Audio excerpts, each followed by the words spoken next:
we know. Well, speaking of incredible, hello. We have sisters in the Senate. We have sisters of the Senate. We have Senate candidate Angela Alsobrooks joining us now. We're going to ask you to put on your headphones and get situated. And you got some fans. Some fans with That's Flame. That's Flame. What up, Flicky Flame? She's running for Senate in Maryland. Absolutely. Don't be one to me. Okay. Hello, we got fans flying. Asking people to throw Fans things flying. at We got fans flying. That's Flame Monroe. Oh, my goodness. That's Flame Monroe. That's a personal friend. I know Flame. Yeah. Well, as Lenard takes his fan out the bag, welcome, Angela. We're thrilled to have you. Help him, somebody. Help him also, Brooks. One thing I'd love to ask you both while you sit here is, how do you feel about tonight? This is history in the making, not just for Kamala Harris. I know you've been a longtime supporter, a part of the initial transition, even the VP vetting team. Yeah. So you've been there a long time, Lisa, a personal friend of Joe Biden's. How does this feel for you all tonight? Oh, yeah. It's absolutely incredible. You know what? The electricity in this building. It's crazy. I think it is crazy, but you know what? It is well deserved. Yes. This is a person. Yeah. And let's just say this, who deserves so much the moment that she's in. That's right. A person who has served honorably as district attorney, attorney general, senator, vice president. She has served our country so honorably over these years, and she deserves this excitement, and so do we. Y'all deserve the excitement. Yeah, we deserve as a country. We deserve as a country to have a leader who inspires all of us, cross-generationally, from the youngest to the oldest. We deserve this moment. Yeah. Well, I was saying you deserve it too, as the woman who is about to join the ranks of the United States Senate, God willing. We're claiming it on this stage. Yeah. However, your own experience as an elected official, people who believe in you, who trust you, who count on your service as having advanced their lives in Maryland and in Baltimore and in the greater area. I just want to know how you're feeling about the state of the race and what do you need? And I'd love to hear also, before we get out of here, what you need. You know what? I feel really good about the race. This has been a hard-fought race. Yes. Over the last year and a half. We started in a primary with an opponent who spent more than $65 million of his own money to compete in the race. And you know what? And the voters deserve all the credit that they were able, nonetheless, to hear a positive vision for our state and for our country that resonated. I'm the nominee, and we've continued working. We've built a coalition across the state that I know will show up on Election Day. That's right. Because they know, like I do, that this election is about the kind of state that we deserve to build for our kids and grandkids.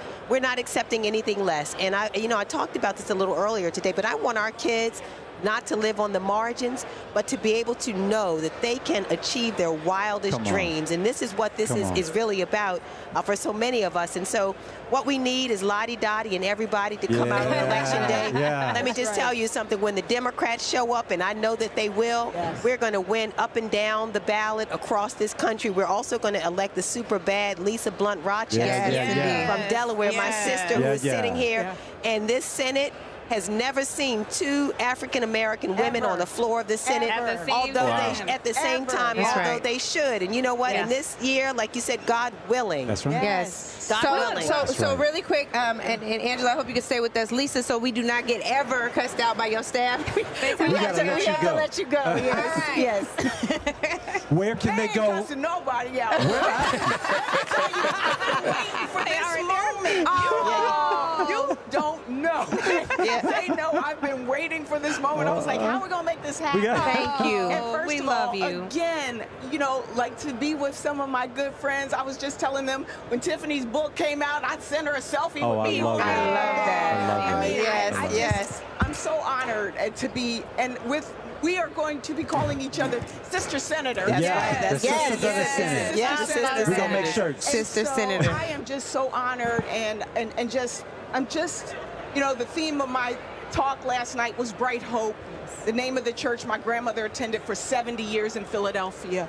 And this moment demands it. And Bright Hope isn't always happy.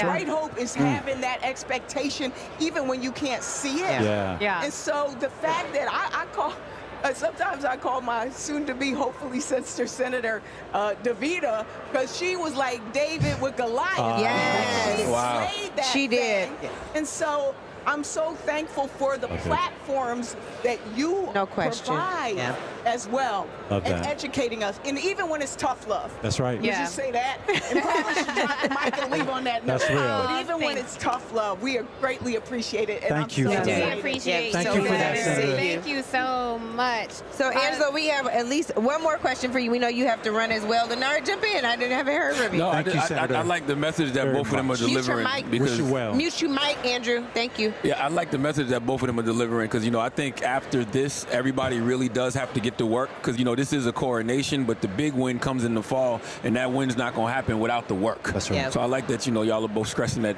everybody has to get to work. Yeah, we got to get to work. Can I ask you a quick question, Senator? Sure. My mother is a resident of Maryland, and so she's thrilled to be able to vote for you. One thing I think is so important for our viewers and listeners to hear, you're running against former Republican, or current Republican, former Governor Larry Hogan.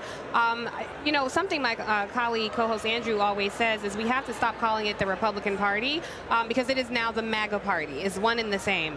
He has said that he's been ambiguous about his answers on how he would move, but we have not seen a Republican in the Senate buck this unhinged former president.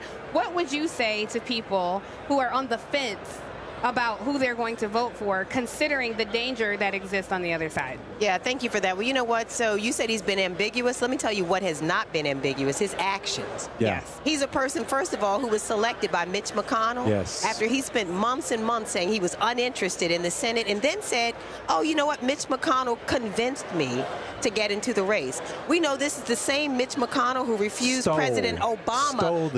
Stole the seat and refused to give President Obama the opportunity to appoint Merrick Garland and set us up for this crazy Supreme Court that we have in place right now.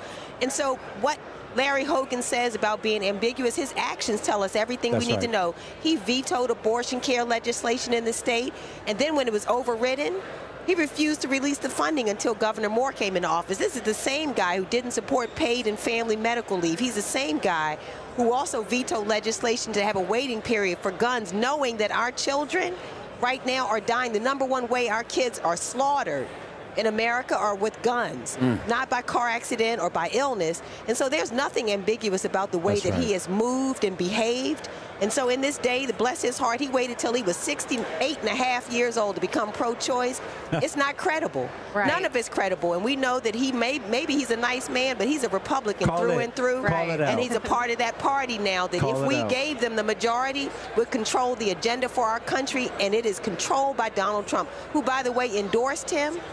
And not because they love each other, but because they share a goal. That's right. They want to have this majority so they can take our country backwards, and we're not having it. She ready, y'all. We absolutely. She ready. She ready. I know. Let's get used to it. Angela, I can't wait to see you on the next Women with Black Women call. I'm so excited that even when you're not asking for anything, you show up. So I appreciate that too, sis. I see you. But thank you for showing up, and thank all of you for having me today. Listen, let's rock and roll, and I agree with the work. We have to work 7 days a week until this is done. We have 74 days. What does the governor say? 74 days and a wake up. That's There we right. go. Before it's done. Let's There we do go. it. Thank Let's you so go, much, Senator. everybody. Thank you so much. Best Thank you so wishes. much. Thank you.